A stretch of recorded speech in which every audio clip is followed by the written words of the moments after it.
Hello, I'm Wheelgun Dan. Today I'd like to talk to you about the subject of 3%ers. So, the subject of 3%ers. So, here's how the story goes as I understand it. Back in the time of the Revolutionary War, when the United States was forming through a gradual process which started with the Declaration of Independence and then eventually a Revolutionary War, where the people of the brand new America, brand new to us, fought a war against England. Okay, so we had English colonies here in the United States, what we now know as the United States. We declared independence from England, which led to a Revolutionary War. At the time of the Revolutionary War, it said that there was only 3% of the population that actually picked up weapons to point it at the British soldiers in order to gain our independence, who actually went to war to fight for our independence. In addition to that, there was additional supporters who were non-combat supporters who provided material and financing and things like that in order to support the Revolutionary War for us to gain our independence from England at that time. So I think the total in support of the Revolutionary War was probably a third of the English territories at that time. To the best of my understanding, that's how it was. So 3% picked up weapons, and so today the 3% amongst a number of groups in the United States represents those who are willing to pick up arms and restore freedom in the event that the United States government, for instance, has been taken over by some kind of a hostile force that does not preserve the freedoms of the people. So the purpose of government is to, one, preserve and ensure the freedoms and rights of the people, as well as other things like build roads and all that kind of stuff. So today we have a lot of people who take it upon themselves to band together to become part of this loosely banded together group of what they call 3%ers. So that's the introduction and story of how the name came about. Before I continue, I'd like to explain my get-up today. Let me start off by saying when I was mountain bugs. Isn't that a great view? Anyway, so growing up in Tucson back in a time where there wasn't the child labor laws that there are today, apparently. I had a paper route. I had a couple paper routes at one time, and what I used to love doing after my paper route was over, this was in Tucson near Grant and maybe Country Club Road or something like that, Tucson Boulevard, I forget. There was a place called Bob's Bargain Barn, and as a kid, making 3 cents for every paper I threw, eventually I'd save up my money. I could go to Bob's Bargain Barn. I spent, I can't tell you how many hours walking around there because they had Army surplus stuff. This was Army surplus stuff that was left over from World War II, that was left over from Korea, that was left over from Vietnam, all kinds of cool, Army stuff, bags and things, and I used to spend hours looking at all that stuff, and I thought it was the coolest stuff ever. So I'd wind up spending a lot of my money that I earned throwing newspapers as a kid at Bob's Bargain Barn buying Army surplus stuff because I thought it was cool, the same way I played with little plastic army men and all that kind of stuff. So eventually I wound up in the military, and I got out of the military, and then now I'm at an age where there's no way in hell Uncle Sam is gonna ask me to go fight for freedom anymore. And not only that, but the idea of, if stuff hits the fan, that me being old, fat, and lazy now, am gonna go and pick up a weapon and defend freedom and go and fight some tyrannical government is a pretty far-fetched idea. But not that I'm not willing to do that. I'm certainly willing to do that. I'll get into later the problem with that idea, that I think that there's some flawed logic there, and there's some impracticality about that idea. I don't think that's going to happen. But today, all right, we've got Army stuff that you can buy that I still think is cool. So just like when I was a kid, I buy inexpensive toys. Now that I'm grown up, I can afford more expensive toys. And so I like the idea of continuing to buy toys, because a lot of this stuff is pretty cool. So I've got compasses in here, I got GPS, I got all kinds of stuff. I got a boo-boo kit, first aid kit. I got more overflow first aid kit back here. I got water, I got all kinds of stuff. So not only that, but a couple of the reasons why I have all this stuff is, one, because it's cool. Okay, I'm not trying to impress anybody. I just think collecting Army stuff is kind of cool. When I was in the Army, they didn't have MOLLE gear like they do now, all this modular MOLLE webbing and stuff. They didn't have any of that stuff. But the other reason that I have this is because if I'm out doing a video, I'm out shooting or whatever, the truck is probably pretty far away. I'm out in the wilderness, and I don't want to spend time walking all the way back to the truck every time I need a new magazine or anything like that. So I got magazines and stuff here. It's not because I want to look cool, it's because it's functional. I've got stuff that I need that'll prevent me from having to walk all the way back to the truck every time I need a new magazine or something like that. So that's essentially the reason for it. So if you see me wearing one of these in the video, it's to, you know, make a point, or today I'm demonstrating, you know, there are a lot of this kind of gear is the kind of gear that maybe 3%ers would acquire in order to try and take it upon themselves to defend the border, protect the United States, and all that other kind of stuff. So, just so you understand, I've had a little bit of criticism on it, but you know what, I don't care. It's functional for me. I use it to do my videos and to walk around in the desert and shoot targets and things like that. So anyway, you do what you want to do. It's America, I don't care.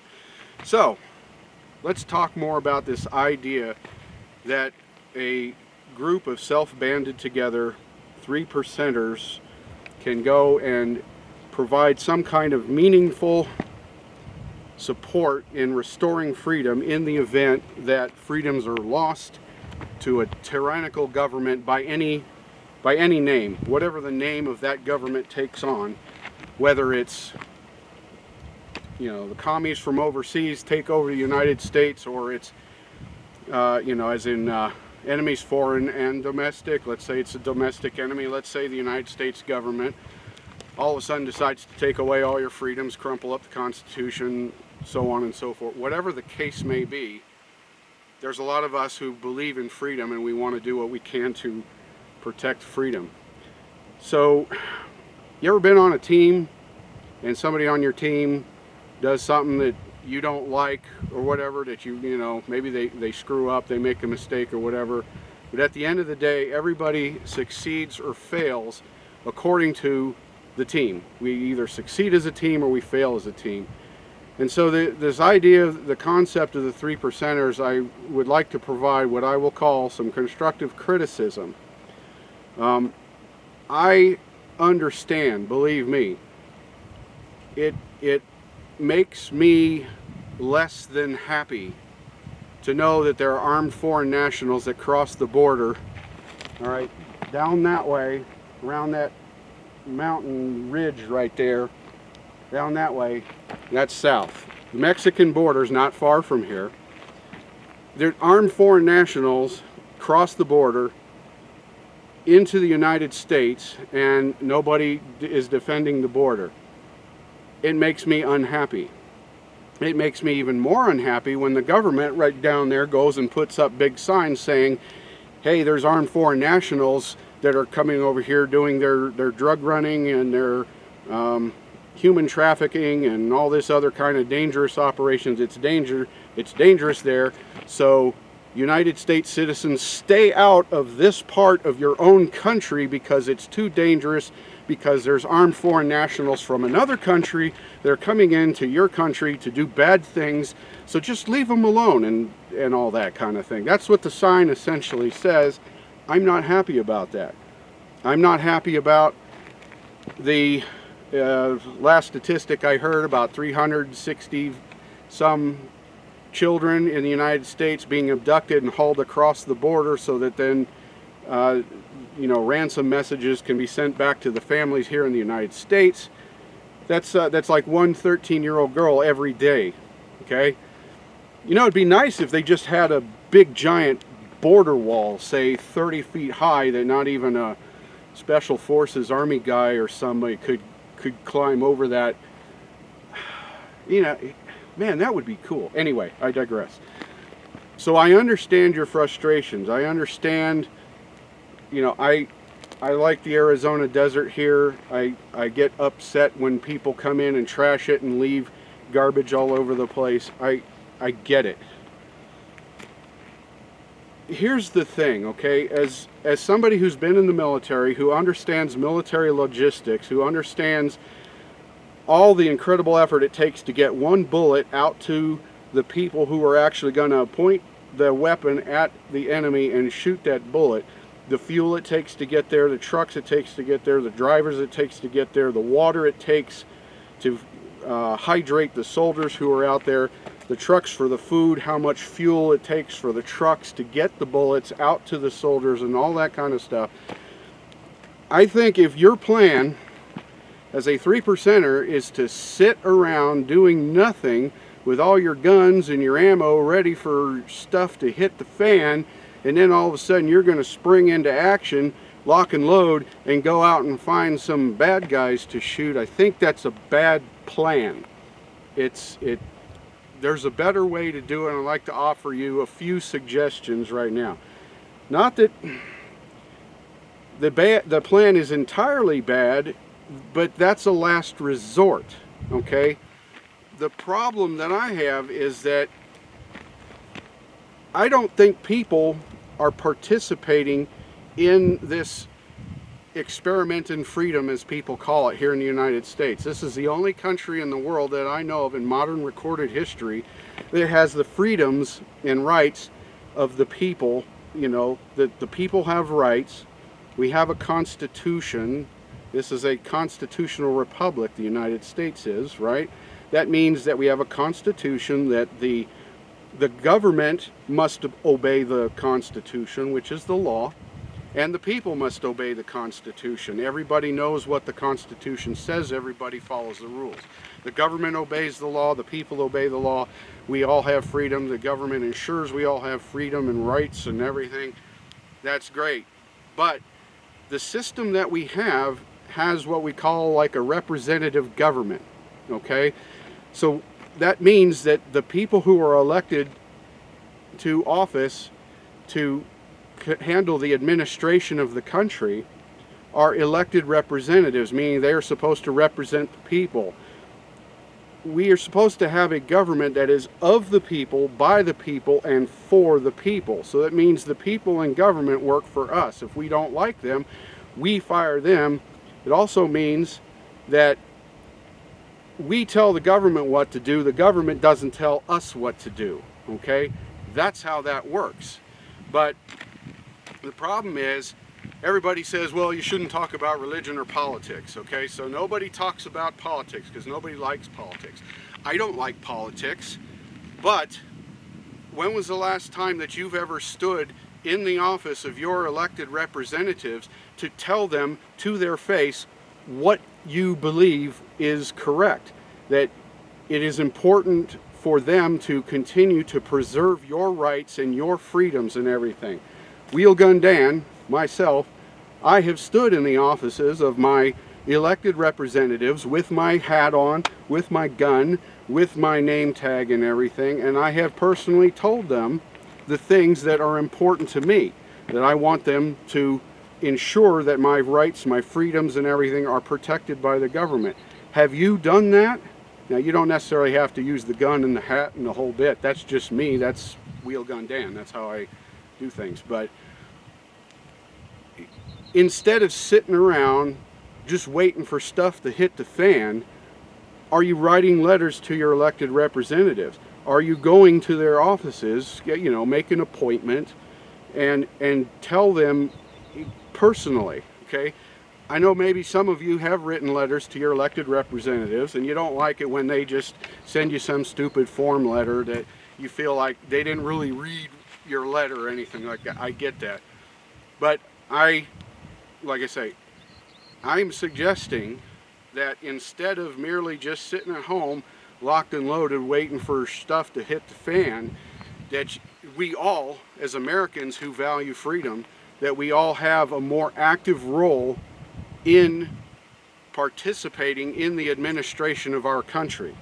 Okay, so that means that not only are you going to need to talk to your elected representatives in person, is a good idea, but also, don't just wait for the national election for president, for instance, and then you gripe and complain that, well, you've only got 2 real candidates to choose from and you don't like either candidate, so you either don't vote or you just spend 4 years griping about the guy who is in office or whatever, okay? No, I'm not talking about any particular president in particular right now. I'm just saying generally speaking. And look, I'm not pointing my finger at you in a way that doesn't have 3 fingers pointing back at me also, okay? Because, I didn't vote for president until I was 26 years old, okay? I turned, at least something like that, 26. I turned 26 in basic training. So I found myself, I was in the Army, and I realized that, I had sworn an oath to obey the orders of the president, to, so on and so forth, to support and defend the Constitution, all that kind of stuff. I realized, well, wait a minute,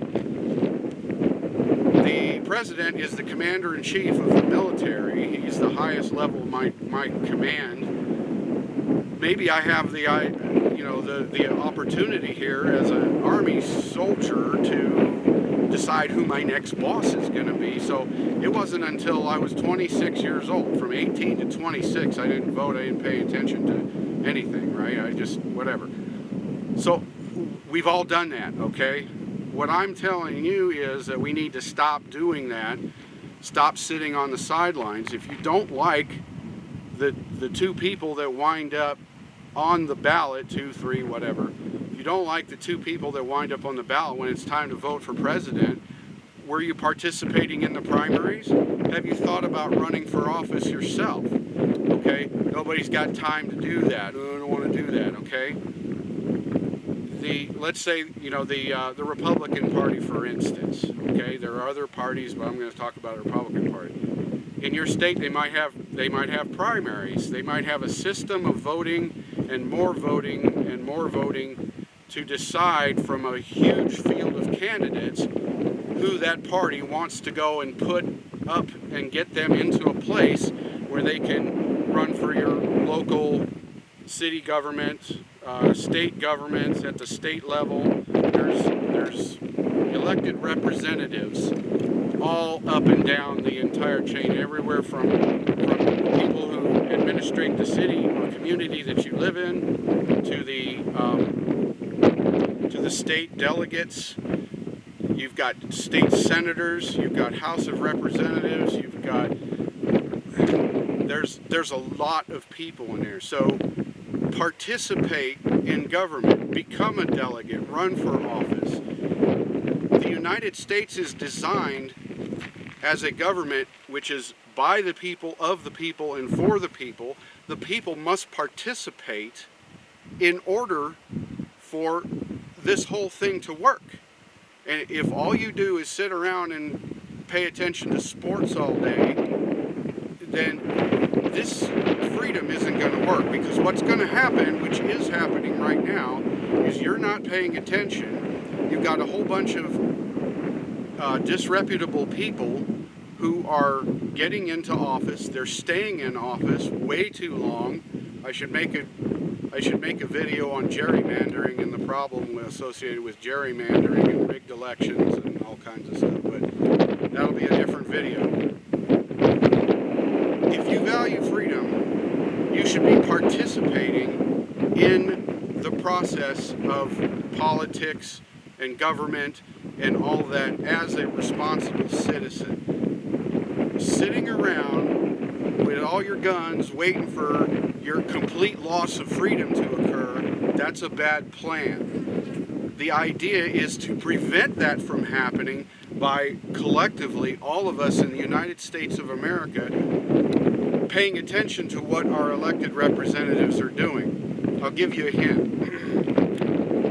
There's one really, really big party that spells out their plans on how they're going to grow the economy and all this. They're going to protect capitalism, which has brought us, you know, the most wealthy people on the planet. Even the poorest people in the United States, by a world standard, are still some of the richest people on this planet. Okay?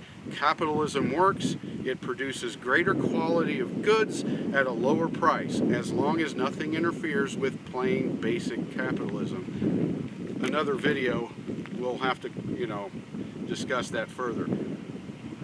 Another party, another major party that I can think of, is actively trying to get rid of the Constitution, that doesn't believe in freedom and rights for the citizens, that believes that the government tells the people what to do, and they never talk about the policies on what specifically they're going to do in order to do all the good things that I just mentioned a moment ago. Instead, for this other party, it's all a personality contest. Do they look good? Do they sound good? Or it's all about looks. You know, that same stupidity that many of us went through in grade school or something, you know, where you got a popularity contest, you know, where the pretty girl always gets to date the most handsome fellas and all this. And it's popularity based on looks and outward appearance and all that kind of stuff. Where this one other party that I'm talking about, they deliberately go to great lengths to conceal what are their actual policies.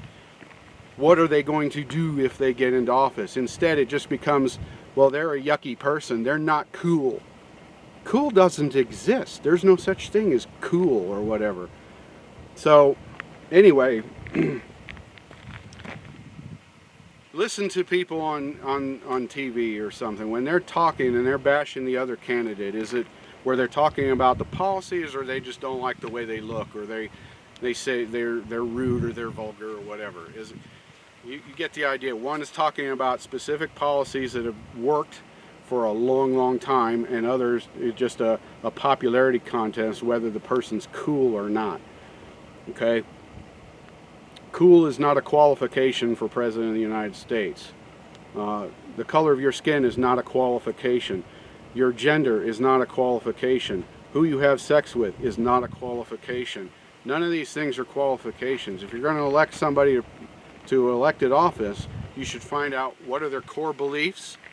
Are they going to protect the rights of the people, or are they going to embrace ideologies that have worked for hundreds of years in bringing wealth and prosperity to the country as well as the people who live in that country? More videos on that later. So anyway, so to all those of you who believe in this whole 3%er idea, I'm not telling you to abandon the whole idea. It's great. I'm certainly willing to, at my age, to pick up a weapon and point it at an enemy and defend America, defend freedom. As a matter of fact, I've seen a lot of old men reach the end of their lives, and me personally, I would rather go down in a blaze of gunfire with empty magazines around me, you know, defending freedom and all that kind of stuff. But, you know, that's probably not how it's going to go down.